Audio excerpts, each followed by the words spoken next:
పితా పుత్ర పవిత్రాత్మ నామమున ఆమెన్. జ్ఞానవాణి శ్రోతలకు నా హృదయపూర్వక ఆహ్వానం. ఈరోజు మనం ధ్యానించబో వాక్యము తోబీతు గ్రంథం 4, 5, 6 అధ్యాయముల నుండి. తోబీతు ఒక బాధ్యత గల పుణ్యపురుషుడైన తండ్రి. తన పుణ్య ఆదర్శమైన జీవితము ద్వారా తన మరణమును గురించి తెలుసుకున్నాడు. ఇది దేవుడు తనకు ఇచ్చిన వరం. జీవితం ఎలా ఉంటుందో మరణం కూడా అలాగే ఉంటుందంటారు పెద్దలు. ఒక మంచి తండ్రిగా తన కుమారుని పిలిచి చెప్పవలసిన మాటలు, చేయవలసిన పనులు చెప్పాడు.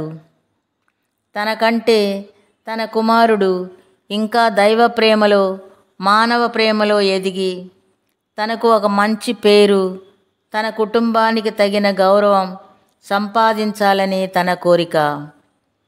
కుమారునికి చెప్పిన ప్రధానమైన వాక్య సారాంశం: తల్లిని బాధ్యతగా ప్రేమగా చూచి ఏ లోటు రానివ్వద్దని చెప్పాడు. పురిటి నొప్పులు గుర్తించమన్నాడు. పాపము చేయొద్దు, రోజూ దేవుని స్తుతించు, ప్రార్థించు అన్నాడు. పేదలకు దానము ధర్మము చేయమని దాని విలువను వివరించాడు. యహలోకములో ఆనందం, పరలోక నిత్యానందం నీదే అని కూడా వివరించాడు. ఆకలిగొన్న వారికి అన్నం, దాహముగొన్న వారికి దాహం ఇవ్వమన్నాడు. స్వంత తెగ నుండి మాత్రమే వివాహమాడమన్నాడు. నీకు పనిచేసిన వారికి కూలి సరిగా ఇమ్ము, వాయిదా ఎప్పుడూ వేయకు అన్నాడు. తాగుడుకు, వేశ్యలకు బానిస కావద్దని గట్టిగా చెప్పాడు. ఇక్కడ మనమందరము గుర్తించవలసిన మరొక మంచి వాక్యం కూడా చెప్పాడు. 4వ అధ్యాయం 15వ వచనం: ఇతరులు ఎట్టి కార్యములు చేసినా నీకు అప్రియమగునో అట్టి కార్యమును నీవు ఇతరులకు చేయరాదు. ఇతరులు ఎట్టి కార్యములు చేసినా నీకు అప్రియమగునో అట్టి కార్యమును నీవును ఇతరులకు చేయరాదు.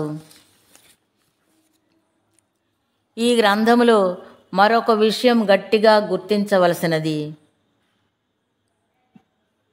దేవుడు తనను విశ్వసించి ప్రేమించే వారికి జీవితమంతా ప్రయాణ స్నేహితుడిగా ఉంటారు.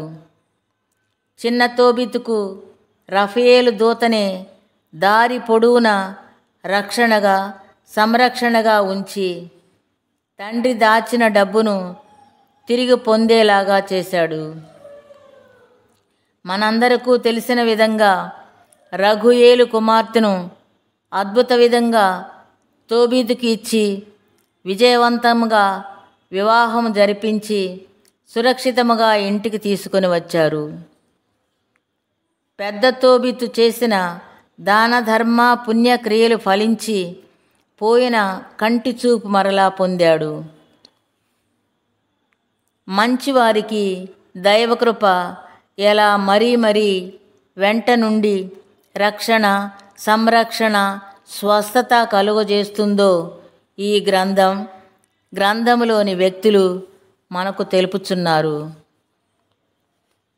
ఈ గ్రంథమందలి 4, 5, 6 అధ్యాయాలు చదివి విని ధ్యానించిన మనం తోబీతు విశ్వాసం, ప్రార్థనా బలం, దాన ధర్మములను అలవరుచుకుందాము. ఆమేన్.